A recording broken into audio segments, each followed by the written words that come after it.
अस्सलाम स्टूडेंट्स, कैसे हैं आप लोग। उम्मीद करता हूँ आप सब खैरियत से होंगे। मैं हूँ आपका इंस्ट्रक्टर मोहम्मद अंसर। और आज से हम लोग अपनी जर्नी स्टार्ट करने जा रहे हैं, जिसमें मैं आप लोगों को नाइन्थ क्लास की मैथ पढ़ाऊँगा। आपकी नाइन्थ क्लास का पहला चैप्टर है मैथ का, matrix and determinants. Chapter number 1, matrix and determinants.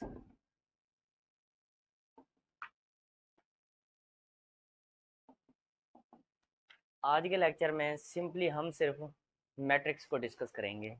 Start लेते हैं मैट्रिक्स से। मैट्रिक्स क्या होता है? तो मैट्रिक्स जो सा है, ये हमारे पास कलेक्शंस हैं। मैट्रिक्स क्या है?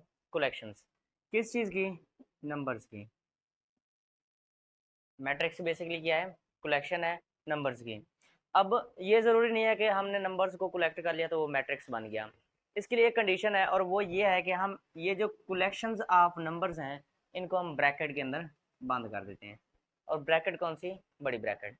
जब हम कलेक्शंस ऑफ नंबर्स को ब्रैकेट में बंद करेंगे तो तब हमारे पास क्या बन जाएगा? मैट्रिक्स बन जाएगा।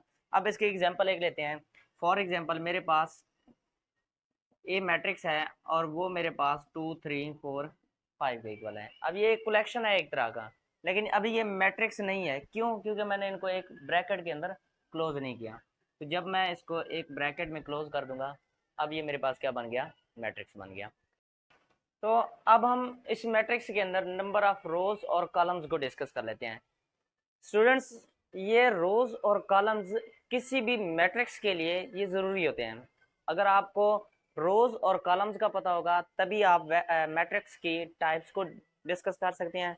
तभी आप मैट्रिक्स कोई पहचान कर सकते हैं कि ये कौन सा मैट्रिक्स है, उसका ऑर्डर फाइंड आउट कर सकते हैं, और ये पता लगा सकते हैं कि ये इक्वल मैट्रिक्स है या नहीं है। तो यहाँ पे जौन से हमारे पास हॉरिजेंटल लाइंस होंगी, उनको हम नाम देते हैं रोज का। हॉरिजेंटल लाइंस को रोज का नाम देते हैं।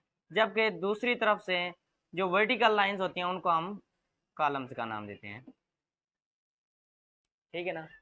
जो हॉरिजेंटल लाइंस होंगे या हॉरिजेंटल वे जो होगा मैट्रिक्स का, वो हमारे पास, या सिंपली हम कह देते हैं एक्स एक्सिस की तरफ जो नंबर्स होंगे उनको हम रोज कहेंगे, और वाई एक्सिस की तरफ जो नंबर्स होंगे उनको हम कॉलम्स कहेंगे वर्टिकली। अब हम डिस्कस करते हैं इनके ऑर्डर को। Order of matrix. Students, order of matrix जो है वो नंबर ऑफ रोज और नंबर ऑफ कॉलम्स स्पेसिफाई करते हैं। अगर इनकी डेफिनेशन की तरफ आऊँ मैं, तो सिंपली मैं लिखूंगा नंबर ऑफ रोज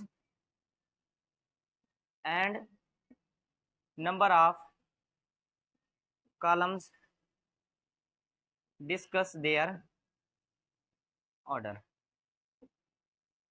या डिस्कस की बजाय मैं यहाँ पे स्पेसिफाई भी लिख सकता हूँ, स्पेसिफाई देयर ऑर्डर। अब ये चीज़ देखते हैं कि किस तरह से वो रोज और कॉलम्स उसके ऑर्डर को स्पेसिफाई करते हैं। अब देखें, मेरे पास ये एक मैट्रिक्स था। इसके अंदर अगर मैं बात करूं रोज की, तो कितनी रोज बन रही हैं? 1 2 और 3 एक्स एक्सिस में एक रो, 4 और 5 एक्स एक्सिस में दूसरी रो। तो 2 रो बन रही हैं हमारे पास, 2 रोज बन रही हैं। और कॉलम्स की अगर हम बात करें, ये देखें 2 और 4 वाई एक्सिस में एक कॉलम, 3 एंड 5 वाई एक्सिस में दूसरा कॉलम। तो यहाँ पे रोज भी 2 बन रहे हैं, कॉलम्स भी 2 बन रहे हैं। हमने क्या कहा था? Number of rows and number of columns discuss और स्पेसिफाई देयर ऑर्डर। तो कॉलम्स की रोज कितनी बन रही थी? 2। कॉलम्स कितने बन रहे थे? 2। मैं दरमियान में लगा दूंगा 2/2। तो ये मेरे पास क्या बन जाएगा? ऑर्डर बन जाएगा किस चीज़ का? ए मैट्रिक्स का, ये वाला ए मैट्रिक्स। ठीक है? तो इस तरह से हम अगर एक और एग्जांपल देख लेते हैं। लेट्स सपोज मेरे पास एक और मैट्रिक्स है 1 1 1 3 4 5। ये एक और मैट्रिक्स है, इसको मैंने एम का नाम दे दिया। अब इसके अंदर नंबर ऑफ रोज कितनी है? ये एक्स एक्सिस में एक, ये दो रोज आ गई, 1 2 3, 3 कितने आ गए? कॉलम्स आ गए। तो पहले आपने रोज लिखनी है। नंबर ऑफ रोज कितने थे? 2 बाय नंबर ऑफ कॉलम्स कितने हैं? 1 2 3। तो ये मेरे पास क्या बन गया? इसका ऑर्डर बन गया। ठीक है ना? होप आपको ऑर्डर की समझ आ गई होगी कि एक मैट्रिक्स का हम ऑर्डर किस तरह से निकालते हैं। अब आते हैं हम इक्वल मैट्रिक्स की तरफ। इक्वल मैट्रिक्स क्या होता है?